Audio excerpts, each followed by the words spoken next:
નમસ્કાર દર્શક મિત્રો, હું છું જગદીશ શુક્લા. આપ નિહાળી રહ્યા છો ક્રાઇમ પેટ્રોલિંગ ન્યૂઝ અને યુટ્યુબ પર લાઈક કરો, શેર કરો અને સબસ્ક્રાઇબ કરો, જેથી કરી અવનવી માહિતી આપણી પાસે પહોંચી શકે. અમદાવાદ શહેરની અંદર જે ગોમતીપુર વોર્ડ છે, ગોમતીપુર વોર્ડની અંદર ત્રિપાખીયો જંગ થઈ રહ્યો છે. ભાજપ, કોંગ્રેસ અને ત્રીજી એક પાર્ટી ઉભરી આવી છે, જેમ આમ આદમીની પાર્ટી, જે અરવિંદભાઈ કેજરીવાલની પાર્ટી, એમનું નિશાન છે ઝાડુ.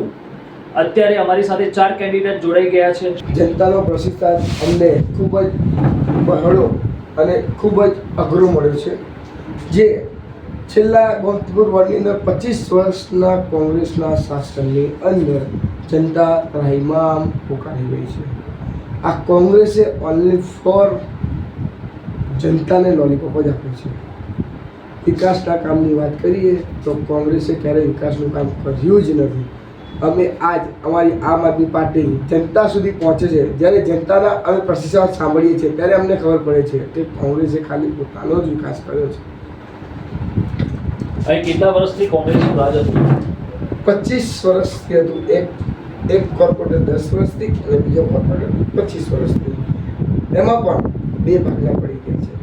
આજે એક કોર્પોરેટર નિર્મથી લડી રહ્યો છે અને એક કોર્પોરેટર કોંગ્રેસ લડી. જો કે બે ભાઈ જ હતા. આજે બંનેનો જંગ આમને સામને આવી ગયો છે અને એ પોતાના વિકાસ માટે ઉતરી પડ્યા છે. જનતાના વિકાસ માટે તો નથી ઉતરી.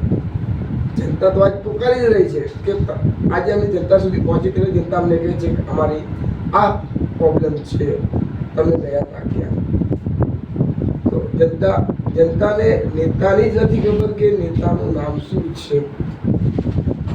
નેતા ખાલી બન્યા છે પણ જનતાને માટે નથી બન્યા. જનતાને નામ પણ નથી ખબર. તો આ નેતા ખાલી પોતાના માટે જ છે. આજે તમે જો ગોમતીપુર વોર્ડની અંદર હરેક ચાલીની અંદર આંટો મારો તો તમને ખબર પડે કે પાણી, ગટર, રોડ આજ એટલું બદતર હાલત છે કે આ કોંગ્રેસના નેતાઓએ ખાલી લોલીપોપ જ આપ્યો છે. જ્યારે પણ જોયું તો જનતા એમ જ કે અમારી આ ગટર છેલ્લા 5 વર્ષથી આ ગટર નથી બની, આ પથ્થર નથી નવા નાખ્યા, આ રોડ નથી બની. તો આ લોકોએ કર્યું શું? અમારો સવાલ એ છે. આ કોર્પોરેટરે 25 વર્ષમાં ખાલી સરકારનું બજેટ ક્યાં નાખ્યું છે? શું પોતાના ખીચામાં નાખ્યું કે પછી બીજા વિસ્તારમાં નાખ્યું?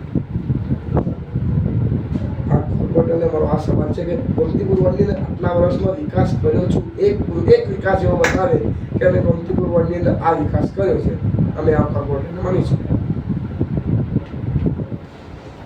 અમારી સાથે બીજા ઉમેદવાર જે કેન્ડિડેટ જોડાઈ ગયા છે, શું કહેશો સાહેબ? અત્યારે અમદાવાદ મ્યુનિસિપલ કોર્પોરેશનની શાળાઓ બંધ થવાના આરે છે, લગભગ મોટાભાગે બંધ થઈ ગઈ છે. શિક્ષણ ખાડા પડ્યું છે અને અત્યારે અમદાવાદ મ્યુનિસિપલ કોર્પોરેશન શિક્ષણની વાતો કરી રહી છે કે અમે આ સ્કૂલોને કોઈ પણ રીતે બંધ નહીં થવા દઈએ અને આ સ્કૂલોને અમે ગમે તેમ કરીને ચાલુ રાખીશું અને જે વિદ્યાર્થીઓ છે અને વાલીઓને કોઈ તકલીફ નહીં પડે. પણ અત્યારે મને એવું દેખાય છે કે અત્યારે આ સ્કૂલો મ્યુનિસિપલ કોર્પોરેશનની બંધ થવાની તૈયારીમાં હતી અને થઈ જ ગઈ છે મોટા ભાગની. અને તમારા ગોમતીપુર વોર્ડની અંદર કેવું છે આ અમદાવાદ મ્યુનિસિપલ કોર્પોરેશનની શાળાનું? નમસ્કાર, મારું નામ અમજદ ખાન, આમ આદમી પાર્ટી ગુજરાત પ્રદેશ માઇનોરિટી પ્રેસિડેન્ટ અને હાલ ગોમતીપુર વોર્ડ નંબર 38માં આમ આદમી પાર્ટીનું પેનલની અંદરનો એક ઉમેદવાર છું, અમજદ ખાન. સૌથી સારો સવાલ આપનો છે કે આજે અમદાવાદ મ્યુનિસિપલ કોર્પોરેશન દ્વારા સંચાલિત જે આપણી કોર્પોરેશનની સ્કૂલો છે, બહુ મોટી વાત કરનારા આ સત્તામાં બેઠેલા લોકો, અને હું તો દોષી માનું છું સત્તા કરતાં વિરોધ પક્ષમાં. કારણ કે સત્તામાં તો ગમે તે માણસ હોય એને નવાબી ચડી જાય, બાન ભૂલી ગયેલા હોય. એ આખો વિશ્વને આખા દુનિયામાં તમે જુઓ છો કે જેને સત્તા મળી જાય એ ભાન ભૂલી જાય. હું ભાન ભૂલેલાની વાત નથી કરતો, હું તો એની વાત કરું છું કે જે ઓપોઝિશનમાં બેઠા છે, જેની જવાબદારી છે. આજે કોર્પોરેશનની અંદર આખા અમદાવાદમાં આપના માધ્યમથી આપને જણાવવા માગું છું કે મ્યુનિસિપલ કોર્પોરેશનની મોટા ભાગની સ્કૂલો બધી બંધ કરી નાખી છે. એનાથી વિશેષ જ્યારે હું ગોમતીપુર વોર્ડનો ઉમેદવાર હોઉં, ગોમતીપુર વોર્ડના આખા ડેટા સાથે આપના પ્રેસ પછી હું આપને આરટીઆઈનું આખું જવાબનું એક બંચ આપીશ. એટલી બધી મેં આરટીઆઈઓ કરી છે આની સામે એટલા માટે કરી છે કે આ નેતાઓ ઇલેક્શનના સમયમાં પોતાની જાગીર સમજીને પ્રજાને લૂંટવા છીનવા માટે ભેગા થઈ જાય છે. આજે શરમની બાબત છે, મોટામાં મોટા શરમની બાબત મને લાગે છે. કારણ કે શિક્ષા એક એવી વસ્તુ છે જેનાથી લોકોને જ્ઞાન મળશે, લોકો સાચું અને ખરું સમજી શકશે. આજે હદ તો ત્યારે કે ગોમતીપુર વોર્ડના કોર્પોરેટરો જે ગયા 10 વર્ષથી કોંગ્રેસનું શાસન કોન્સ્ટન્ટ ચાલુ છે, એમાંથી આજે ભાગલા પડ્યા. એક પરિવારમાં, કોંગ્રેસના પરિવારમાં અંદરો અંદર ખૂબ યુદ્ધ ચાલી, એટલા હદ સુધી યુદ્ધ ચાલી કે ક્યારે કોઈ કોંગ્રેસનો કોર્પોરેટર એક ફુવારાનું ઉદ્ઘાટન કરે તો ખબર પડે કે સાંજે ત્યાંના એમએલએ એ જ ફુવારાનું ઉદ્ઘાટન કરવા માટે બીજા સંગઠન માટે આવે. એટલે અફસોસની વાત છે, આજે ગોમતીપુર વોર્ડની અંદર 5 શાળાઓ બંધ પડી છે. એક શાળા એવી છે કે જેને તોડ્યા પછી 2 વર્ષની મુદ્દતમાં કામ પૂર્ણ થવાનું હતું. આજે એ સ્કૂલને 4 વર્ષ થઈ ગયા છે. એ પણ એક એવી સ્કૂલ જેની અંદર હાલના ઉમેદવાર માનનીય શ્રી ઇકબાલભાઈ જે 25 સાલ બેમિસાલની વાત કરે છે, એ સ્કૂલ જ્યાં પોતે ભણ્યા હતા એ સ્કૂલ આજે 4 વર્ષથી તૂટેલી હાલતમાં બંધ પડેલું છે. બહુ અફસોસની વાત છે. એ સિવાય અન્ય સ્કૂલો અહીંયા ભયજનક બતાવીને બંધ કરી દેવામાં આવ્યું. આજે હું આપણા માધ્યમથી આમ જનતાથી પૂછું છું કે 2 માળની બિલ્ડિંગ હોય, ગ્રાઉન્ડ ફ્લોર ઉપર મસ્ત સરસ દુકાનો, એવી દુકાનો કે જ્યાં આ કોર્પોરેટરના ચાયના અડ્ડા બની શકે, અને તો એ દુકાનમાં જઈને વડથી ચાય પી શકે. એ દુકાનોને કોઈ ભયજનકની નોટિસ આપવામાં આવી નથી. એની ઉપર જે મ્યુનિસિપલ શાળા ગોમતીપુર વોર્ડના બાળકો માટે હતી એને ભયજનક બતાવીને તોડી પાડવાની રણનીતિ કરી, સીલ મારી એ વિદ્યાર્થીઓને બીજા સ્કૂલોમાં સ્થળાંતર કરવામાં આવ્યું. આપના માધ્યમથી જનતાથી પૂછવા માંગુ છું, જે જનતા સુધી મારી અવાજ પહોંચે છે, કે કોઈ પણ વસ્તુ ભયજનક હોય તો એ ઉપરનું માળ નીચે પડે તો નીચેના દુકાનદારો અને રાહદારો અને જે ત્યાંના કસ્ટમરો હોય એને એ નુકસાન ના થાય. 100% નુકસાન થાય. પણ શિક્ષણ કઈ રીતે બંધ થાય, પ્રજાલક્ષી કામો કઈ રીતે બંધ થાય, લોકો માત્ર નળ અને ગટર સુધી રહી જાય. આ કોર્પોરેટરો જોડે પોતે ભણેલા હશે તો બીજી ત્રીજી વાત કરશે, એ વાતો ના કરી શકે. એના માટે આ ભયજનક બતાવી સ્કૂલોને બંધ કરી દેવામાં આવ્યું છે. અફસોસની વાત છે. એટલા સુધીની વાત છે, જો આ નેતાઓમાં શરમ હોય, આજે પોતાના બાળકોને પૈસાના તાકાતે પ્રાઇવેટ સારામાં સારી સ્કૂલોમાં ભણાવી શકે. પણ આજે આપને પણ ખબર છે કે ગોમતીપુર વોર્ડ સ્લમ વિસ્તાર છે, હિન્દી ભાષી વિસ્તાર છે, ગરીબોનું વિસ્તાર છે, દલિતોની વસ્તી અને માઇનોરિટીની વસ્તી છે. મૂળ આજે આ લોકો એવું માનીને ચાલે છે, આ સત્તા પર અને વિરોધ પક્ષમાં બેઠેલા નેતાઓ, કે ક્યારે પણ આ લોકોને શિક્ષણ ના આપવું જોઈએ. એના જ એક ભાગરૂપે આ ગોમતીપુર વોર્ડની બધી શાળાઓ બંધ થયેલી છે. આ જ કારણે અમદાવાદની અંદર સત્તા ઉપર અને ઓપોઝિશનના બેઠેલા નેતાઓ પોતાની ભાગ વટાઈ કરી જલસા કરે છે અને પ્રજાને નીચેના કામો સુધી જ મૂકીને કે માત્ર નળ ગટર બત્તીની જ વાત થાય. આજે ગોમતીપુર વોર્ડ એક એવો વોર્ડ છે જે પીડિત વોર્ડ કહેવાય. અહીંયાના હું જનસંપર્કમાં નીકળું છું, અહીંયાના નાના બાળકો અમને પૂછે છે કે સાહેબ અમને મેદાન તો આપો, અહીંયા રમીએ છીએ, અમને ઝઘડો થાય છે, મારામારી થાય છે. અફસોસની વાત છે.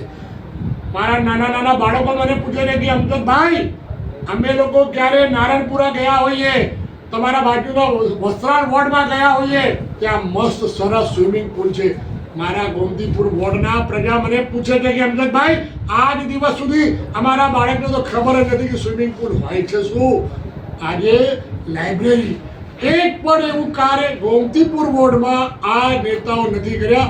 દાવા સાથે હું કહું છું અને આપના માધ્યમથી મારી અવાજ જે પ્રજા સુધી પહોંચતી હોય, કોઈ પણ પ્રજા મારી જોડે આવે અને મને બતાવે કે અમજદભાઈ આ કામો આ લોકોએ કર્યા છે, તો હું એમની સાથે જાહેરની અંદર મારું કાન પકડી આ નેતા જોડે માફી માંગવાની તાકાત રાખું છું, પણ એ કાર્ય પ્રજાલક્ષી હોવા જોઈએ. આજે આ નેતાઓનું નામ મારા વિસ્તારમાં ખૂબ વખણાય છે, પણ આપને કહેવા માંગુ છું કે વખણાવવામાં ક્યાંય ને ક્યાંય રિબિન કાપવામાં, ક્યાંય ને ક્યાંય કોઈ ઉદ્ઘાટનમાં, ક્યાંય ને કોઈ કવ્વાણીઓમાં, મુશાયરાઓમાં હદ તો અત્યારે એ થઈ ગઈ કે આ જ્યારે યુદ્ધનો એક માહોલ હોય એ સમયમાં આ આપણા નેતાઓ ક્યાંય ને ક્યાંય ઠઠ્ઠા, હસી ગુલ્લા અને ડાન્સ કરતા હોય, જે આપના માધ્યમથી કહું કે હું નથી કહેતો, ક્યાંય ને ક્યાંય મેં કોઈ સોશિયલ મીડિયા ઉપર વાયરલ થયેલી વસ્તુ જોઈને આજે કહું છું. તો આજે પ્રજા સમજી ગઈ છે કે આજે આપની જે વાત હતી કે બે પાર્ટી છે અહીંયા, ત્રીજી પાર્ટી ક્યારે નથી આવી, ચોથી પાર્ટીની તો આપે જે રીતે બાયપાસ કર્યું, ખરેખર એ બાયપાસ જ છે કે આપે મીમનું નામ લીધું નથી, એટલે આપને પણ ખબર પડી ગઈ છે કે હવે મીમ ક્યાંય છે જ નથી. જ્યારે આપની વાત છે કે કોંગ્રેસ અને ભાજપની વચ્ચેની ટક્કર છે, તો હું બહુ સાફ આપને કહું છું, આમ આદમી પાર્ટીને લોકો જોઈ રહ્યા છે, લોકોને આશા છે, લોકોને ભરોસો છે જે રીતે દિલ્હીમાં અને પંજાબમાં શિક્ષા ઉપર, સ્વાસ્થ્ય ઉપર, રોજગાર ઉપર ત્યાં કામ થઈ રહ્યું છે, એ જ રીતે આમ આદમી પાર્ટી અરવિંદજીના નેતૃત્વમાં આખા ભારતમાં આ જ વાત લઈને નીકળી છે. અમે કોઈ ધર્મ, કોઈ જાતિ, કોઈ પ્રાંતમાં નથી માનતા. અમે માનીએ છીએ આખું ભારત અમારું છે. ભારતમાં રહેનારા તમામ ધર્મ, તમામ મذહબ, તમામ વર્ગના લોકો ભારતીય છે અને એમની ચિંતા કરવાની જવાબદારી કોઈની હોય તો એ આમ આદમી પાર્ટી કરી રહી છે. અને આશા રાખું છું જે રીતે દિલ્હીની અંદર અમે પાણીની વાતમાં, ગટરની વાતમાં, શિક્ષાની વાતમાં, સ્વાસ્થ્યની વાતમાં એક કામમાં પૂર્ણ થઈ, હદની ઉપર જઈ સેવાઓની અંદર બહેનો માટે જે સેવા કરી, ધાર્મિક સ્થળો માટે જે બહેનોને જવાનું આવવાનું જે સફરો માટે મફત કર્યા, એ બધા કામની ત્યાં દિલ્હીમાં કર્યા પછી, પંજાબમાં પણ કર્યા પછી હવે એવું લાગી રહ્યું છે કે ભારતની અંદર માત્ર આમ આદમી પાર્ટી એક એવી પાર્ટી છે જે પ્રજાની પાર્ટી છે, પ્રજા માટે છે અને પ્રજા થકી છે. આમ આદમી પાર્ટી કઈ વાત લઈને આવી રહી છે? ન જાતિવાદ, ન ધર્મવાદ, ન પ્રાંતવાદ, તો કઈ વાત કરશે? ભારતીય છે આ પાર્ટી, મૂળભૂત ભારતની છે. ભારતની વાત કરે છે, શિક્ષાની વાત કરે છે, સ્વાસ્થ્યની વાત કરે છે, રોજગારની વાત કરે છે, લોકોને સાચી દિશામાં માર્ગદર્શન આપવાની વાત કરે છે અને લોકોને ન્યાય મળે એ દિશામાં કાર્ય કરે છે. અમારી ચેનલમાં આપનો ખૂબ ખૂબ ધન્યવાદ. અમારી સાથે જે મહિલા ટીમ છે, મહિલા ટીમના જે ઉમેદવાર છે જે અમારી સાથે જોડાઈ ગયા છે. ગોમતીપુર વોર્ડમાં જે અત્યારે આમ આદમી પાર્ટીના ઉમેદવારો હતા, એમાં બે ઉમેદવારોને આપણે સાંભળ્યા શાંતિથી. હવે બીજા બે મહિલા ઉમેદવારો છે, ત્યારે સાથે અમારી સાથે એક મહિલા ઉમેદવાર અહીં જોડાઈ ગયા છે. બેન, તમારું નામ શું છે અને અત્યારે જે માહોલ ચાલી રહ્યો છે ટ્રાફિકની સમસ્યા, સિટીની અંદર ટ્રાફિક, જનતા પોકારી રહી છે ટ્રાફિકથી છુટકારો મળે. અને બીજી વસ્તુ એ કે ડિમોલેશનનું કાર્ય, અત્યારે ડિમોલેશન એટલું બધું થઈ ગયું, 2030ની અંદર ઓલિમ્પિક આવવાની રહી છે, એટલે ડિમોલેશનની પ્રક્રિયા બહુ ચાલે છે અત્યારે. હાલ જ્યાં જોતા ડિમોલેશન, ઘર વિહોણા કરી દીધા. અને બીજું ટ્રાફિકની સમસ્યા, આ બેમાંથી છુટકારો કેવી રીતના આમ આદમી પાર્ટી અપાવશે? નમસ્તે, મારું નામ આરતી શાહ છે. આમ આદમી પાર્ટી ટ્રાફિકની સમસ્યા એટલા માટે વધે છે ને કે બધા વાહન એટલા બધા ખરીદે છે ને, ભલે એમની જોડે પૈસા ના હોય પણ એ લોકો લોન લઈને પણ સાધન લે છે, જેથી કે એમને તકલીફ ના પડે, જેથી બહાર આવવા જવામાં કંઈ બસમાં તકલીફ પડે છે એમને, એના લીધે. પાર્કિંગની સુવિધા નથી હોતી. પાર્કિંગની સુવિધા પણ નહીં હોતી ને કોઈ બી જગ્યાએ નોન પાર્કિંગમાં મેં કીધું તો ગાડી તરત ઉઠાઈ લે છે, એટલે લોકોને તકલીફ પડે છે વધારે. તો તમારી પાર્ટી કઈ રીતના કાર્ય કરશે? અમારી પાર્ટી કઈ રીતે કરશે જેથી કોઈને તકલીફ ના પડે. અમુક જગ્યાએ પાર્કિંગની સુવિધા હોય, અમુક જગ્યાએ જે સાધનો જે તકલીફ પડે છે એના લીધે એ બધી તકલીફ દૂર કરશે.